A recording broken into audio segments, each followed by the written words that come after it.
수에즈 위기 1956년 냉전 속에서 펼쳐진 국제적 갈등 1956년 세계는 또 한 번 전쟁의 위기에 놓이게 됩니다. 중동의 중심부 이집트의 수에즈 운해에서 벌어진 국제적 분쟁은 미국과 소련 그리고 유럽 열강들이 얽힌 냉전의 거대한 흐름 속에서 펼쳐졌습니다. 단순한 지역 분쟁이 아닌 세계 질서를 뒤흔든 이 사건은 제국주의의 몰락과 신흥 독립국들의 부상, 초강대국들의 대립을 상징하는 중요한 역사적 순간이었습니다. 과연 수에즈 위기는 어떻게 시작되었으며 세계에 어떤 영향을 미쳤을까요? 지금부터 그 역사의 한가운데로 함께 떠나보겠습니다. 배경, 수에즈 운하, 세계 무역의 중심지.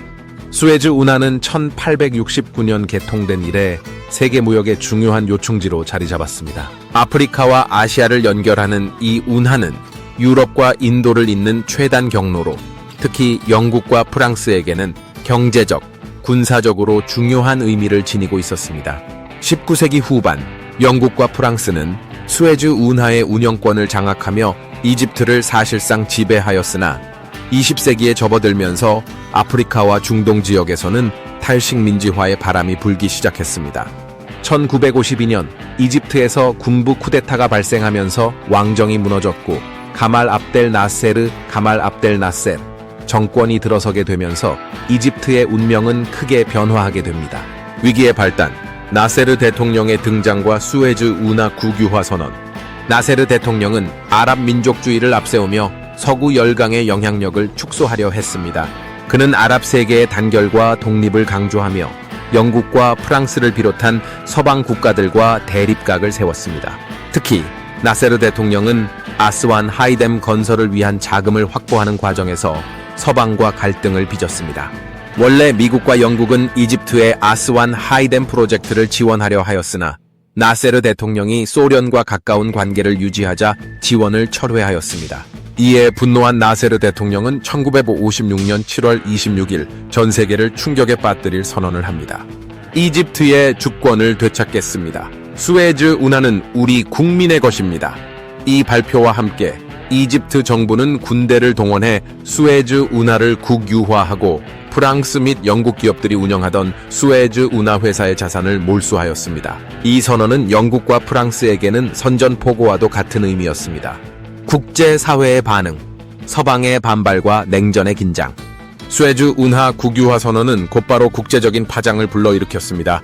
영국과 프랑스의 분노. 수에즈 운하는 영국과 프랑스의 경제적, 군사적 이해관계와 직결된 만큼 두 나라는 즉각적인 대응을 논의하기 시작하였습니다.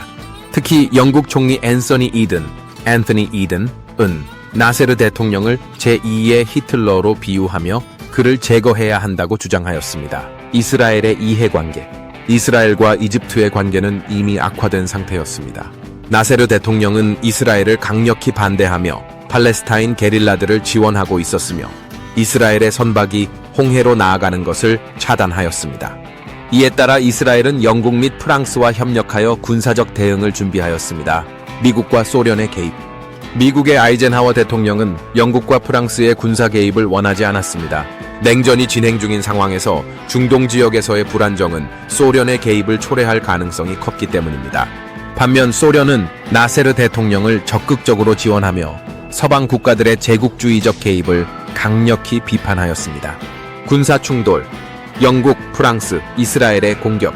1956년 10월 29일 이스라엘군이 이집트를 침공하며 수에즈 위기는 절정에 달했습니다. 이스라엘군은 시나이 반도를 빠르게 점령하였고 영국과 프랑스는 평화 유지를 명목으로 이집트에 대한 공습을 감행하였습니다. 11월 5일 영국과 프랑스의 낙하산 부대가 수에즈 운하 지역을 장악하며 사실상 전쟁이 시작되었습니다. 그러나 이들의 기대와는 달리 국제사회의 반응은 냉담하였습니다. 전쟁의 종결과 국제적 압력, 영국과 프랑스의 군사 개입에 대해 미국과 소련은 강하게 반발하였습니다. 미국의 경고. 아이젠하워 대통령은 영국과 프랑스에 즉각적인 철군을 요구하였습니다. 소련의 강경 대응. 소련은 핵무기 사용 가능성을 언급하며 영국과 프랑스를 강하게 압박하였습니다. 이러한 국제적 압박 속에서 영국과 프랑스는 결국 철수를 결정할 수밖에 없었습니다. 1957년 3월 모든 영국, 프랑스, 이스라엘군이 철수하였으며 유엔 평화유지군이 파견되면서 수에즈 위기는 종결되었습니다. 수에즈 위기의 결과와 역사적 의미. 수에즈 위기는 단순한 군사적 충돌이 아니라 세계 질서의 변화를 상징하는 사건이었습니다. 영국과 프랑스의 영향력 약화. 수에즈 위기를 계기로 두 나라는 국제사회에서 강대국으로서의 입지를 크게 상실하게 되었습니다. 미국과 소련의 초강대국 경쟁 심화. 냉전 시대의 양대 강국인 미국과 소련이 더욱 강한 영향력을 행사하게 되었습니다. 이집트와 나세르 대통령의 정치적 승리. 군사적으로는 패배했지만 이집트는 서방 열강을 몰아내며 완전한 독립을 이루었습니다. 유엔의 역할 강화. 유엔은 중동에서의 평화 유지 임무를 수행하며 국제 분쟁 조정자로서의 역할을 강화하였습니다.